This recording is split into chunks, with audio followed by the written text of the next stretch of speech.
The Kraft Foods Company presents Harold Peary as the Great Gildersleeve.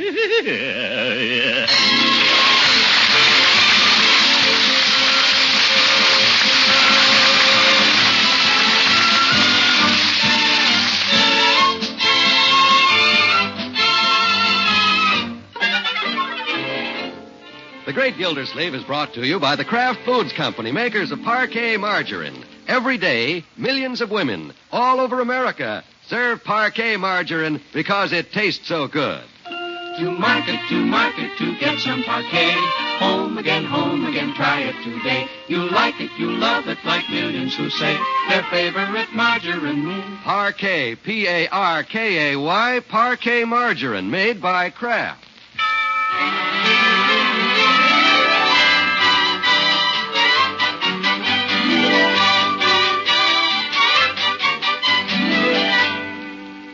Well, let's see what's going on in Summerfield tonight. It looks like something pretty important. The school board has been called in special session. Right now, Dr. Pettibone has the floor. We members of the school board deeply regret that the Reverend Dr. Needham has tendered his resignation as chairman because of the pressure of his many other duties. Nominations for a new chairman to fill out his term are now in order.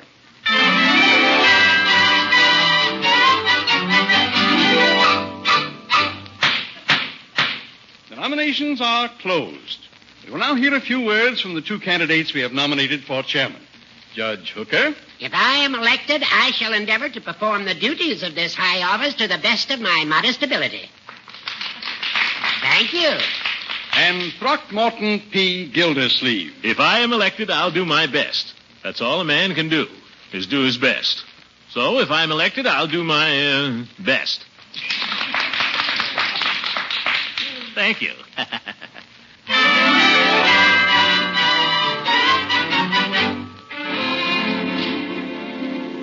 Good night, Dr. Pettibone. See you at the meeting Thursday night. Good night, Miss Goodwin. Good night, Doctor. Good night, Doctor.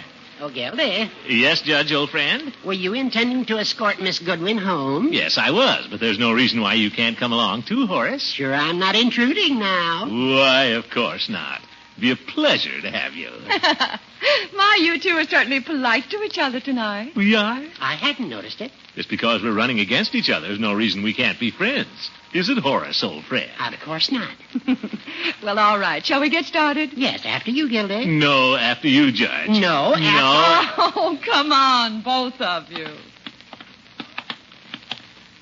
Well, I certainly hope they elect you, Horace. I'm sure they'll elect you, Gildy.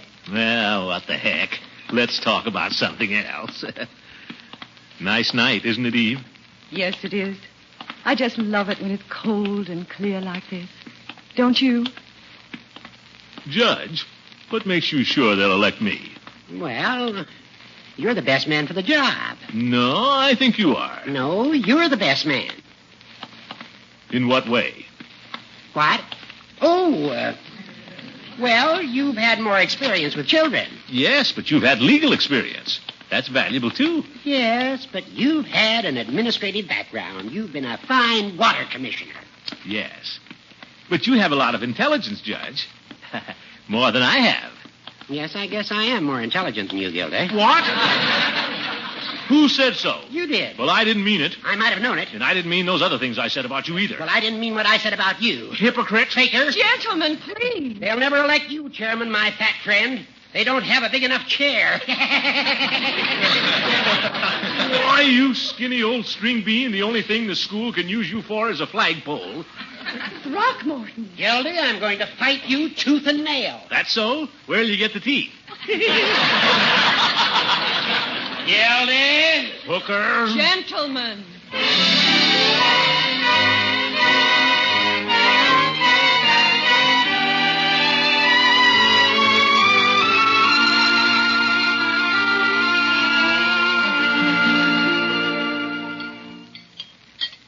More coffee, Mr. Gildersleeve? No, thank you, Birdie. Well, I better get on the dishes. Just a moment, Birdie. I have a little announcement to make to Leroy and Marjorie. I'd like you to hear it, too. Yes, sir. What's that, Unky? Well, it isn't so much. But last night at the school board meeting, your old uncle was nominated for chairman. That's all. Oh, that's nice. That's good. Well, I better get on with the dishes. Children, aren't you surprised? Oh, sure. You may not realize it, but being chairman of the school board is a very important position. Who's running against you? Nobody much, just Judge Hooker. Oh, that ought to be good. Well, I've got as much chance as he has. The election's tomorrow night. Now, here's the political picture. Here's the way I've analyzed the situation. Ah, yes, there's good news tonight. Leroy. As I was saying, there are 5 members on the school board. The judge is sure of 2 votes, and I'm sure of 2 votes. Who are your 2 votes? Well, there's Eve Goodwin's and mine. You're going to vote for yourself, Unc? Certainly. The judge will vote for himself. That's just the kind of a double-crosser he is.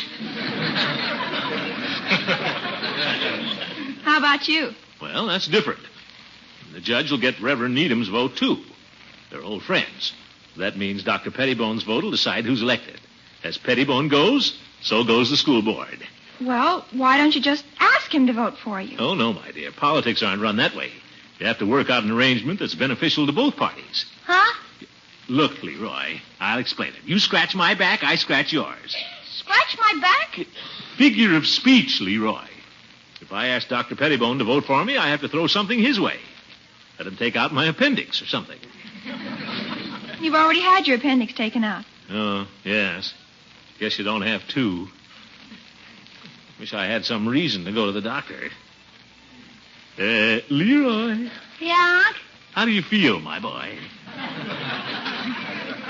I feel fine. Oh. No aches or pains, huh? Nope.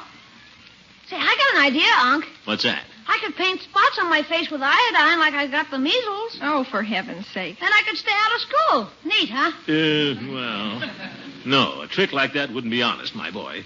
Besides, Dr. Pettibone would know it was iodine. Well, there must be some way.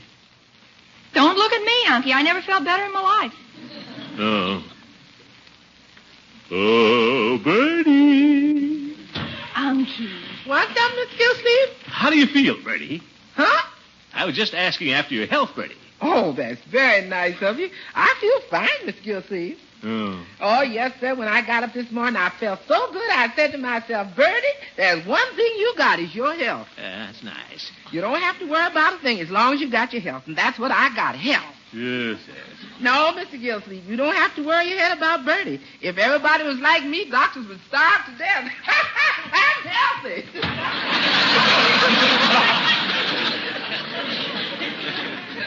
Well, I may not get elected, but what the heck, as long as we're all healthy.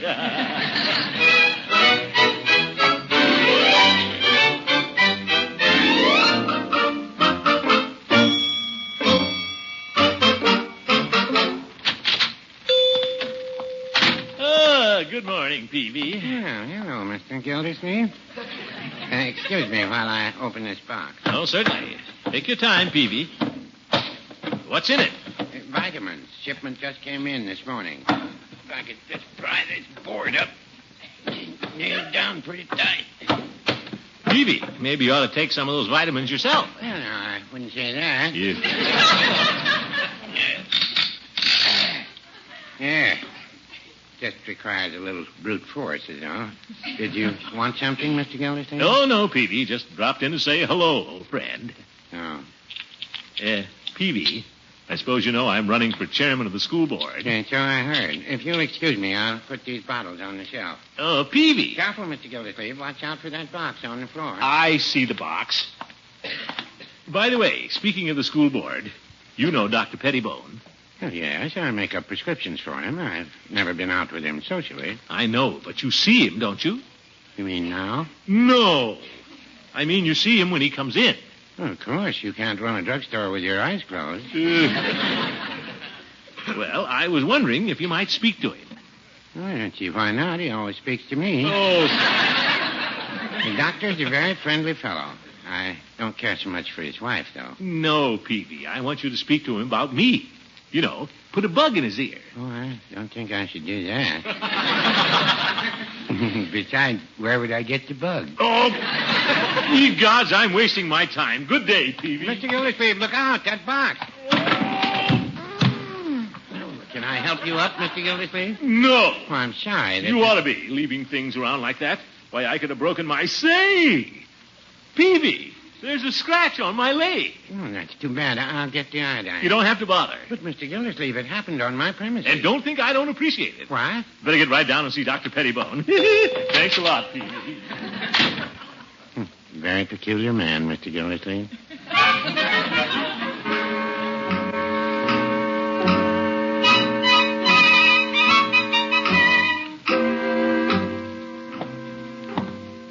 Let's see. Room 208. John Sandberg, chiropodist. 210. Dr. Chester Pettibone, M.D. Waiting room. I'll just limp a little. Glad there's nobody waiting. Take another look at my leg. Wish it was a bigger scratch. Oh, hello, Doctor. Dr. Pettibone. Good morning, Mr. Gildersleeve. Something the matter? Well, I scratched my ankle, Doctor. Like to have you look at it, if you don't mind. All right, I'll be with you in just a minute. It's nothing very serious. Just thought I wouldn't take any chances. Be awful to be laid up in case I was elected chairman of the school board. In case I was elected. Well, I'll be with you in just a few minutes. All right, Doctor. No hurry. I won't come right out and ask him to vote for me. I'll just drop a few hints. You're sly, Gildersleeve.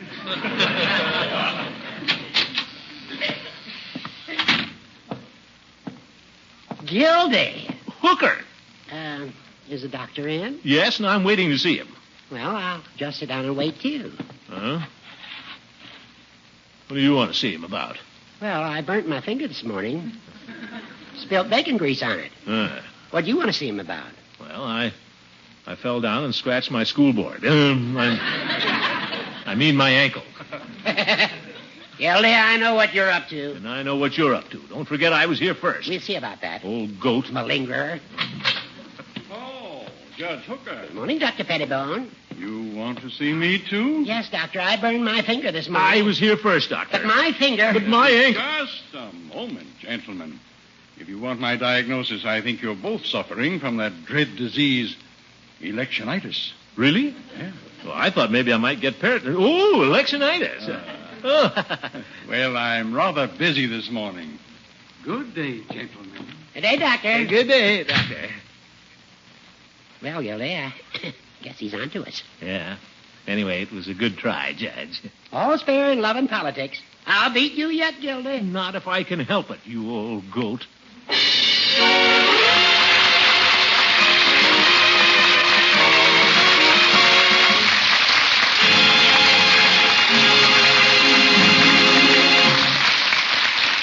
We'll join the Great Gildersleeve again in just a minute. Yesterday, as I was checking up on parquet sales in the Summerfield grocery store, I saw Birdie looking over her shopping list. 96 cents, 84 cents. My goodness, my food money's taking a beating. Having trouble, Birdie? Yes, Mr. Wall, I sure am. Prices the way they are, it's sure hard to balance the food budget. What's that you got circled in red, Birdie? Oh, that's the one item on my list that costs less today than it did a year ago. Parquet margarine. That's smart, Birdie. You can't top that wonderful flavor of parquet at any price. It's a favorite spread for America's bread. I know that. We use parquet on rolls and muffins and pancakes. Use parquet all the time. And there are plenty of reasons why you should. Parquet is the margarine of Kraft quality. Parquet is made from only the choice products of American farms. Each pound contains 15,000 units of important vitamin A. It's rich in nourishment. I know all those things, Mr. Wall, but we like it because it just plain tastes so good. You can't beat that parquet flavor. Right, Birdie. It's the flavor that makes parquet margarine an outstanding favorite. After all, millions of women all over America serve parquet just because it tastes so good. So try it. Parkay, parquet margarine, made by Kraft.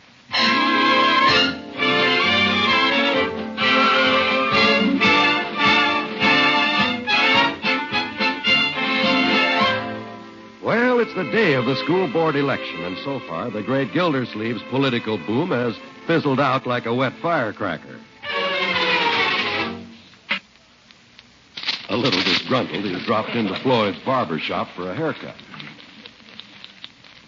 Well, I'll be sitting up waiting for the election returns tonight, Commissioner. Huh? What do you think of your chances? Any statement to make to the press? Floyd, just cut my hair. Okay. I I understand the crucial vote is in the Pettibone area. Floyd, I'll thank you to Watch it, Commish. I'm going around your ear. Well, if you want my advice... I'm capable of handling my own affairs. Okay. But if I was you, I wouldn't overlook the woman angle. Look, Floyd, when I was... The woman angle? Sure. If I was in your shoes, I wouldn't worry about the doc. Churches la femme, Commish. Churches la femme. Huh? That's French for go after the dame. Floyd, what are you talking? The thing for you to do is play up to Dr. Pettibone's wife. But she isn't on the school board. He is. Yeah, but she wears the pants in that family. The last time he come in for a haircut, she sailed in right after him. No. It's a fact. She sat there and kept jabbering all the time. Take a little off here. Watch the back. Not too much off the top. Why, the doc couldn't even have his sideburns the way he wanted them. And when a man can't have to say about his own sideburns, what's he got to live for? His own sideburns, Yep. So if I was you, I'd kind of cotton up to the old dame. Not a bad idea, Floyd. I could call her. Say, they're having a PTA meeting at the school this afternoon. Oh? Mrs. Pettibone's the president.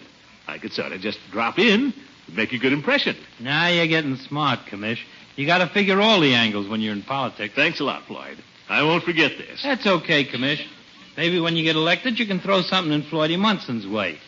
Never can tell, Floyd. Now, if you was to fix it so that all the school kids had to come here to get their hair cut... Well, we'll see. You know, Commish, you scratch my back, I scratch yours.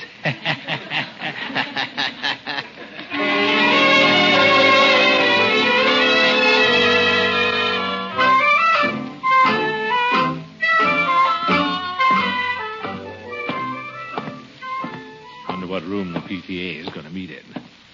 Auditorium, I guess. What's that? Must be recess. Well, I'm kind of early. I drop in and see our pretty principal for a moment. Wonder if she's in her office. Throckmorton. Hello, Eve. Busy? Well, I have these papers to correct, but that's all right. Sit down. Yeah, thank you. You can only stay a minute till the PTA meeting starts. PTA meeting? Why, Throckmorton, I never saw you at one of those before. No reason why I shouldn't go. I'm a member. It's my duty as a citizen. Uh-huh. If more parents came to these meetings, there'd be bigger meetings. Uh-huh. Throckmorton, what are you up to? Who, me? Your sudden interest in the PTA wouldn't have anything to do with the school board election tonight, would it? Election? No. Throckmorton. Well, I did think I might just talk to Mrs. Pettibone. No harm in that. I see. I figured with your vote and Dr. Pettibone's... Throckmorton. I didn't say I was going to vote for you. Huh? Oh, Eve, you're kidding. No, I'm not. I couldn't vote for a man who thinks of a job like this in terms of politics. But, Eve... Being chairman of the school board is a real responsibility. I know, It's Eve. a position of trust. The welfare of all our school children depends upon his judgment and understanding. I don't think that's a thing to be taken lightly. Well, of course not. I just want you to know how I feel about this, Throckmorton. You're right, Eve.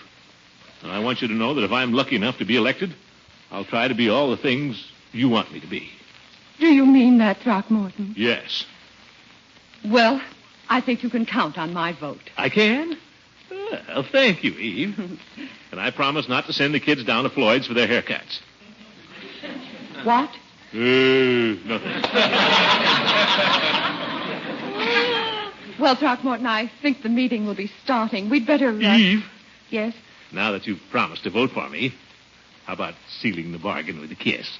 Now, Throckmorton. Oh, come on, Eve. Now, stop being silly. We have to go to that meeting. We got time for one little kiss. Now, Throckmorton, how would that look for a principal of a school? Well, you can take your glasses off. No. Now, Throckmorton, now you stay over there. You can't get away from me. All I have to do is lean across the desk like this. Throckmorton. Hello, Mrs. Pettibone. Oh, how do you do? Why, Mr. Gildersleeve. hello, Mrs. Pettibone. What on earth are you doing on that desk? Well, I was looking in the inkwell to see if there was any ink in it. I see. Yeah. Guess I can fill my fountain pen some other time. Oh, Miss Goodwin, it's time for the meeting. Mrs. Pettibone, Mr. Gildersleeve would like to attend the meeting, too. Oh? He's running for chairman of the board, you know. Yes, I know. Judge Hooker is running also, I believe. He is? Yes, he is. Mr. Gildersleeve is very interested in our parent-teacher problems. Well, I'm sure we'd all be glad to hear his ideas on the subject. So I'll put you down on our program for a speech, Mr. Gildersleeve. I never take no for an answer. But... And another thing, Mr. Gildersleeve. Yeah? I don't like the way you're wearing your sideburns. They're much too long.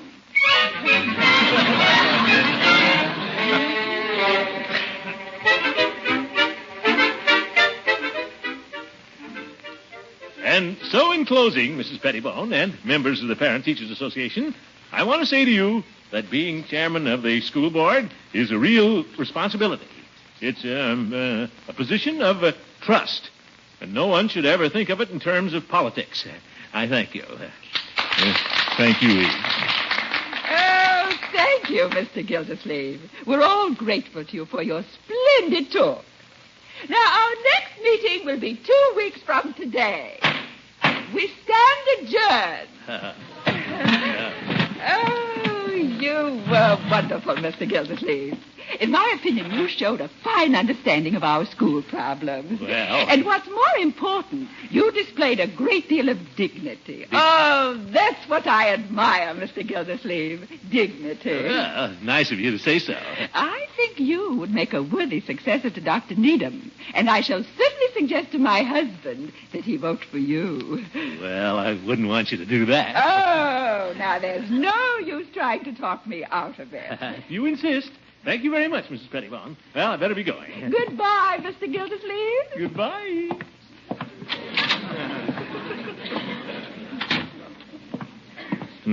Snowing again. Well, looks like I'm going to be the new chairman, all right. That Mrs. Pettibone isn't so bad after all. She's got...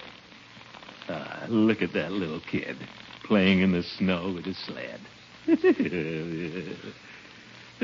Takes me back to my aunt. What's he doing around the back of that car? Tying his sled to the bumper. That's dangerous. Little boy. Hi, Unc. Leroy. What's the matter? Young man, what are you doing? Hitching a ride home? Pretty slick, huh? You can just untie that sled and right now. Well, for corn's sake. You heard me, Leroy. Don't you know that's dangerous, risking life and limb that way? Are you kidding? I do it every night. Oh, my goodness. Well, you're not going to do it anymore. Oh. Leroy, your uncle is practically chairman of the school board. That means our whole family has to live up to it. Be dignified. Dignified? Certainly. What would people say if they saw my nephew stealing a ride like some little vagabond? Go on now, untie that sled. It's pretty hard to untie, Unc. I don't want any alibis, Leroy. Well, my fingers are cold. Here, I'll untie it. I'll get down there. Look out, Leroy. I'll have to get down on the sled to do it. What kind of a knot is this? Hey, Unc, look out! Huh? Get off the sled. The car's driving away. I don't get... Hey, let me off!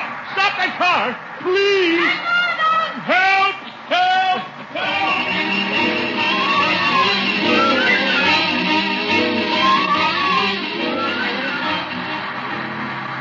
Oh, my goodness, we're going right through town. Hey, stop that! You can't hear me. Hey, look at that guy on the sled. Oh, shut up. Go away, dog. Oh, here we go around the corner. I better hang on. He made it. Gee, God, she's going right down Main Street. Oh, there's Peavy. Maybe he can help me. Peavy! Well, hello, Mr. Gildersleeve. Out for a spin? No! Why do these things have to happen to me? If you don't stop for a minute. Hi, come in. Floyd? What's the matter? Ain't you got coffee? Hey, up there! Stop that car! The wind's going up my pants legs. Oh, there's the judge. Hope he doesn't see me. Gildy! Oh, goat. Leaving town before the election? Coward! Oh! Why doesn't that guy stop? Oh, we're stopping. I better drag my feet. Oh, my back. I'm stiff. I got to get off. Mr. Gildersleeve. Hello, Mrs. Pettibone. What are you doing there in back of my car on that sled? Sled? Of all the childish things to do. But, Mrs. Pettibone. It's the most undignified. But... And you wanted to be chairman of the school board. Just wait until I see my husband. But... Good day, Mr. Gildersleeve. And get that sled off my car.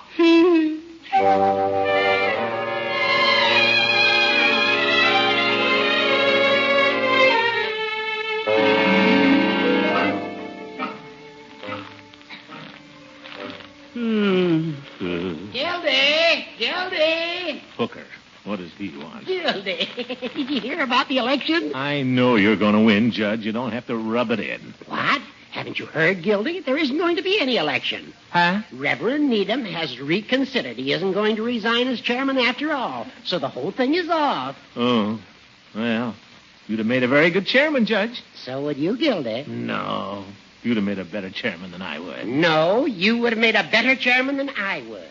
Well, let's go down to Peavy's and I'll buy you a soda. You old hypocrite.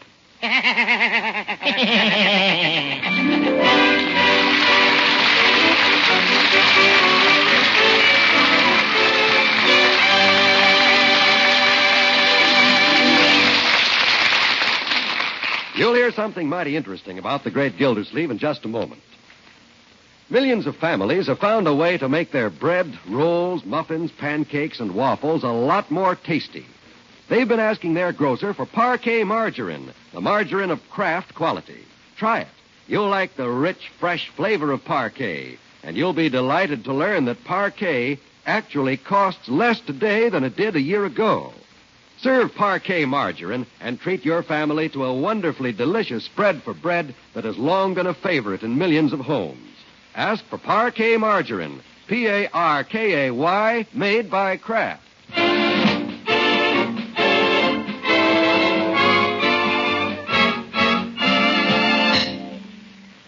Ladies and gentlemen, this is rather a special occasion. Tonight's broadcast marks the 25th year in radio for the star of our show, Mr. Harold Peary. Yes, it was just 25 years ago tonight from radio station KZM, Oakland, California, that this strange sound was heard for the first time on the air. Of course, I was just a little boy then. That's right, Hal. And you've made a wonderful record for yourself since then. And now, on behalf of your co-workers and your sponsor, the Kraft Foods Company, may I extend their heartiest congratulations to you on your 25th anniversary in radio. Thank you, John. I'm deeply grateful to all of you for your kind wishes. It's been a wonderful 25 years, and I only hope that my listeners will allow me to go on bringing entertainment to their homes for at least another 25 years. Good night, folks, and thank you.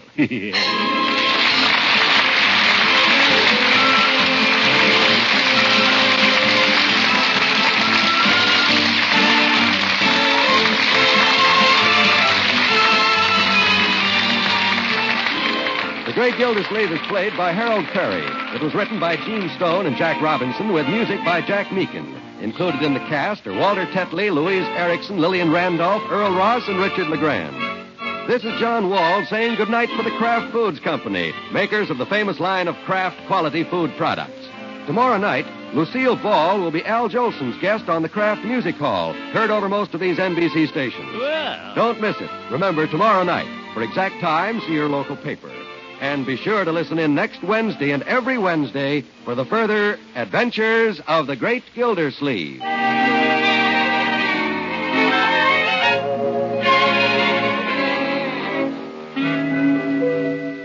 You wise homemakers who want to make the most of leftovers will appreciate this quick trick with Kraft Dinner.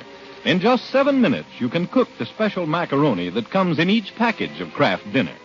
Then stir in the Kraft grated for that grand cheddar cheese flavor. Press this fluffy light macaroni and cheese into a ring, mold, and place on a platter. Cream your leftover bits of ham, poultry, or seafood, and pour into the center of the ring. There's a marvelous main dish the whole family will enjoy. So be thrifty, glamorize those leftovers. It's easy with the 7-minute macaroni and cheese you make with Kraft Dinner.